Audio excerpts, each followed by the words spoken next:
Everyone, welcome back to my channel. তো বাচ্চা এখন 7টা, অনেক সকাল হয়ে গেছে। উঠেছি আমি 6টার সময়, আমার স্নান ধান সব কমপ্লিট। তো এই দেখো সানরাইজ হচ্ছে, আর এই যে আমাদের টেন্টের ভিউ।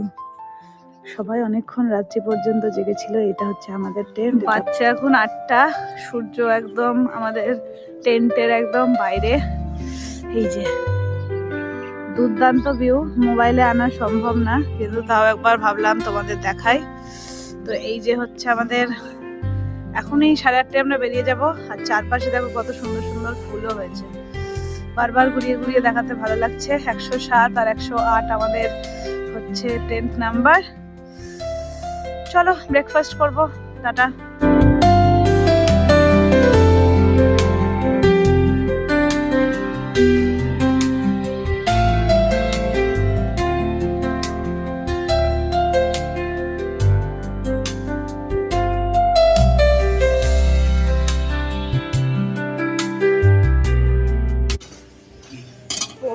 তো চলে এসেছি আমরা ব্রেকফাস্ট করতে।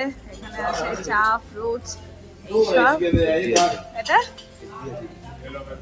ये है दाल, ये है पोहा, और मुझे मिल गया चाय।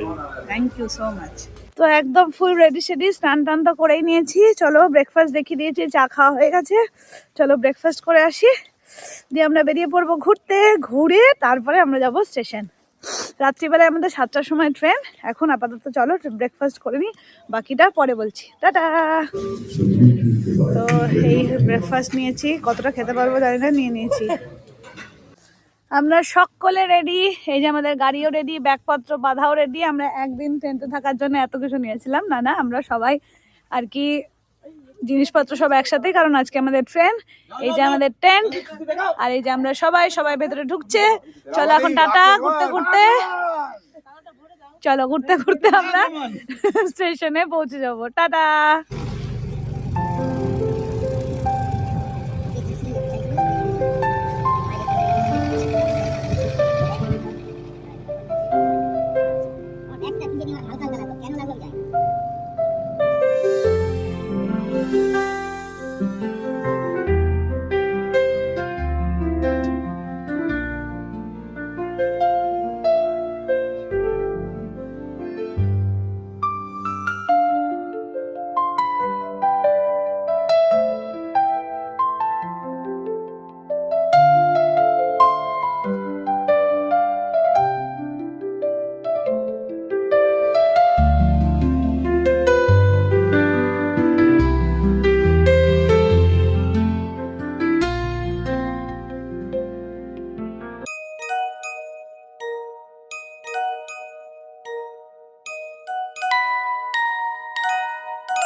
চলে এসেছি আমরা কুলধারা ভিলেজ। চলো ভিলেজ ভিজিট করে আসি। একই তো দেখতে পাচ্ছি প্রচুর লোক। তো এটা একটা গ্রাম যেখানে মানুষ রাতারাতি গায়েব হয়ে গিয়েছিল। তো সেখানে আমরা এখন যাচ্ছি। চলো যতটা পারবো ভিডিও করার চেষ্টা করব, বাকিটা ফিল করতে হবে। চলো। হ্যাঁ দোতলা ছিল, তাই তো বলছি। ঠান্ডা কিন্তু আছে। আমরা এখন এসেছি কুলধারা ভিলেজ, হন্টেড প্লেস। হ্যাঁ তোমরা ঠিকই শুনছো, সেই জায়গা। জয়সলমীর থেকে প্রায় 17 থেকে 18 কিলোমিটার দূরে এই কুলধারা ভিলেজ, যেটা একটা হন্টেড প্লেস। সেখানেই আমরা এসেছিলাম। তো জায়গাটাকে অবশ্যই ফিল করে দেখার, কিন্তু যতটুকু হিস্ট্রি আমি জানি তোমাদের সাথে অবশ্যই শেয়ার করব। বাকি তো তোমরা ইউটিউবে পেয়েই যাবে, এর অনেক বড় হিস্ট্রি আছে। তো 200 বছরের পুরনো এই ভিলেজ। এইখানে 84টা গ্রাম একসাথে বসবাস করত, কিন্তু একদিন রাতারাতি এই 84টা পরিবার গায়েব হয়ে যায়, মানে খুঁজে আর তাদেরকে কোনোদিনও পাওয়া যায়নি। তার কারণ হিসেবে জানা যায় তখনকার রাজা সেলিম এই গ্রামের প্রধানকে বলেন যে আপনাদের মেয়েদেরকে আমাদেরকে দিতে হবে, মানে আমাকে দিতে হবে। তো সেই কারণেই তিনি এই কাজটা করতে একদমই ইচ্ছুক ছিলেন না, আর এই কাজটা তিনি করেনও নি। তাই সম্মান বাঁচানোর জন্যে তারা রাতারাতি গায়েব হয়ে যান। তারা সম্মানকেই বেছে নিয়েছিলেন, তারা অন্য কোনো কিন্তু রাজার কাছে হার স্বীকার করেননি। আর তার সাথে সাথে এই গ্রামটি অভিশপ্ত হয়ে গিয়েছিল, যেদিন অভিশাপ দিয়েছিলেন এখানে আর কোনোদিনও কোনো আবাদি হবে না। একটা নিচের তলাতে আমরা ঢুকছি, একটা পুরোনো দিনের এখানে পুরো মানুষের বাড়িঘর ছিল, এই তলাতে তাও আছে কিছু।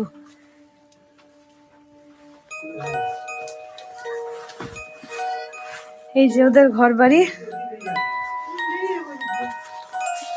এখানে কিছু নেই, মানে কোথাওই কিছু নেই, কিন্তু স্মৃতিচিহ্ন সবটাই আছে। এটা তোমাদের ফিল করতে হবে। এই যে উপরে পুরো কাঠ দিয়ে বানানো। চলো এদিকটা দেখে আসি।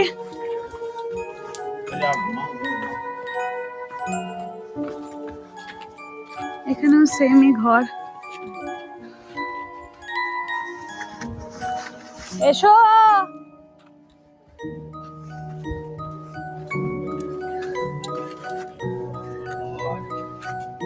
সেদিক দিয়ে আমরা বেরিয়ে এলাম।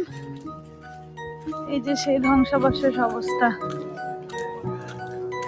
চলো একটু ঘুরে দেখি। এই যে এই দিকটাই হচ্ছে সেই বাড়ির দিকটা। তারপর আবার এখন এলাম একটা একদমই ভগ্ন প্রায় আর কি, মানে কিছুই নেই, শুধু দেওয়ালগুলোই আছে এরকম জায়গায়।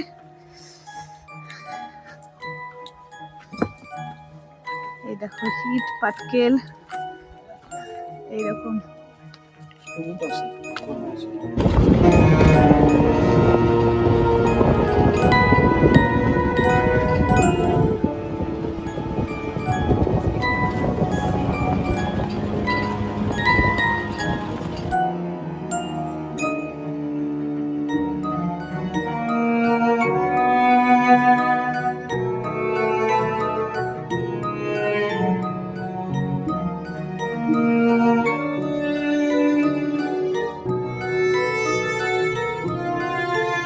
আমরা এই যে এন্ট্রি পয়েন্টে একটু দাঁড়ালাম, যে একটা বই নেবে টিঙ্কু, সেই কারণে এবার আমরা যাচ্ছি লোঙ্গেওয়ালা।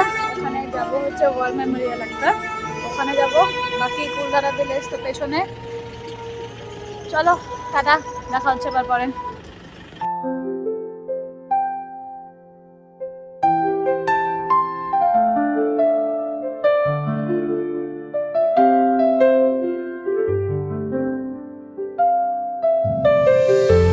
মরুভূমি বলতে বেসিক্যালি আমরা যা বুঝি শুধু ধুধু বালি, অ্যাকচুয়ালি মরুভূমি বলতে সেটাকে বোঝায় না, সেটা আমরা জয়সলমেরে গিয়ে বুঝলাম। তো চারিদিকে অবশ্যই ফাঁকা জায়গা অবশ্যই আছে, তার সাথে সাথে বালিও আছে, কিন্তু গাছপালাও প্রচুর দেখতে পেয়েছি আমরা জয়সলমেরে গিয়ে। তোমরাও দেখতেই পাচ্ছ চারিদিকটা খালি অবশ্যই, তার সাথে সাথে গাছপালাও প্রচুর আছে।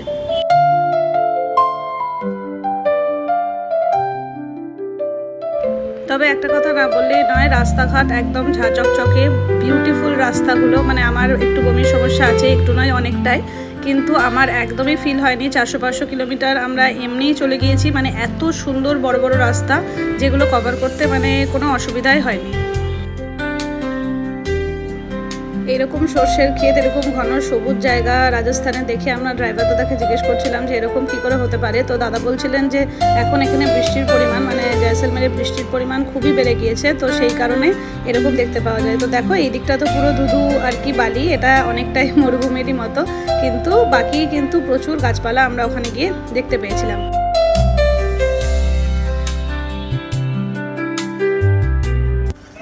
আমরা চলে এসেছি দা লোঙ্গেওয়ালা ইউথ স্থল। এটা 1971-এ যে ওয়ারটা হয়েছিল সেই জায়গাটা। চলো এবার ভেতরটা দেখবো। এই যে বাইরেটা প্রচুর, হ্যাঁ হ্যাঁ প্রচুর লোক, এই যে আমাদের লোকজন সব নামছে। এবার চলো আমরা ভেতরে যাবো। লোঙ্গেওয়ালা ইউথ স্থল, এটা হচ্ছে সেই জায়গা 1971-এ ইন্ডিয়া পাকিস্তানের যে যুদ্ধ হয়েছিল আর ইন্ডিয়ান আর্মি বিজয় লাভ করেছিল, তো সেই স্থানটাই হচ্ছে এটা। এখানে এই জায়গাটাও খুব সুন্দরভাবে সাজানো গোছানো আছে। তখনকার সেই ইউজ করা ট্যাঙ্কার, মানে যে সমস্ত গাড়িগুলো ইউজ হয়েছে, যে সমস্ত কামান ইউজ হয়েছে, বন্দুক পিস্তল যা যা ইউজ হয়েছে সমস্তটা এখানে সুন্দরভাবে মিউজিয়াম আকারে রাখা হয়েছে। আর এই বিএসএফ বা মানে যে কমান্ডাররা ছিল তাদেরকে মানে তাদের চেহারা দেখে বা তাদেরকে দেখে মানে স্যালিউট করার মতো অদ্ভুত তাদের আর কি সব কিছু দেখেই ওদেরকে দেখে একটা অদ্ভুত মানে দেশপ্রেম আর কি জেগে উঠছিল। তার সাথে সাথে হচ্ছে যে জায়গাটাও খুব সুন্দরভাবে মেনটেন করা হয়েছে। তো এইগুলো হচ্ছে সমাধিস্থল, যারা যারা আর কি শহীদ হয়েছিলেন তাদের এখানে সমস্ত কিছু এইভাবে দেওয়া আছে। তো সমস্ত জায়গায় আলাদা আলাদা করে সুন্দরভাবে সংরক্ষণ করা হয়েছে।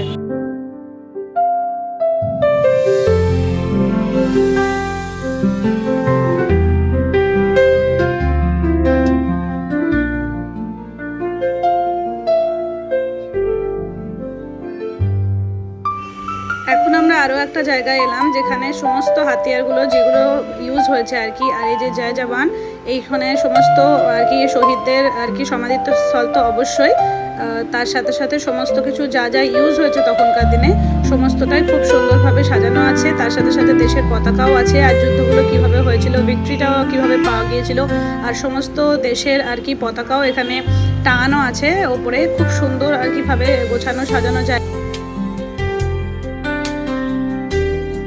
আর এই ওয়ালে তোমরা দেখতে পাচ্ছ লঙ্গেওয়ালা 1971 রোল অফ অনার, যারা যারা আর কি ওই যুদ্ধে পার্টিসিপেট করেছিলেন মানে যুদ্ধে ছিলেন তাদের প্রত্যেকের নামই সুন্দরভাবে এখানে আর কি সাজানো আছে, বলা আছে। তার সাথে সাথে তো যুদ্ধের details, year red of Hunter, এরকমভাবে মানে কিভাবে যুদ্ধটা হয়েছিল সমস্তটাই এখানে বর্ণনা করা আছে। এই দেখো, তার সাথে সাথে এই যে ফাইটার জেটগুলো প্রত্যেকটা এখানে কিন্তু দেওয়া আছে, রাখা আছে, রেপ্লিকাগুলো বা অরিজিনালগুলোও এখানে রাখা আছে।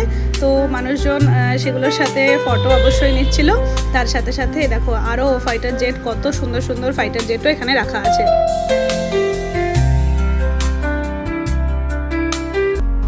এখান থেকে আমরা বেরিয়ে পড়লাম তনটপাতা মন্দিরের উদ্দেশ্যে। ওটাও অনেকটাই দূর, এগুলো সমস্তটাই পাকিস্তান বর্ডারের খুব কাছে এই লঙ্গেওয়ালাটাও, আর তার সাথে সাথে তনটমাতাটা তো একদমই কাছে। তো আমরা তারই উদ্দেশ্যে বেরিয়ে পড়লাম, কারণ আমাদের সন্ধ্যে 7টাতে ট্রেন আছে। আজকেই পুরোটাকে আমাদেরকে কভার করতে হবে। প্রায় 400-500 কিলোমিটার আমরা জার্নি করেছি, কিন্তু কিছুই মনে হয়নি এত সুন্দর রাস্তার জন্যে। তো দেখা হচ্ছে আবার এই ভিডিওরই নেক্সট পার্টে। আজকের মতন টাটা। ভিডিও কেমন লাগছে অবশ্যই তোমরা কমেন্ট করে জানিও। Okay everyone, by.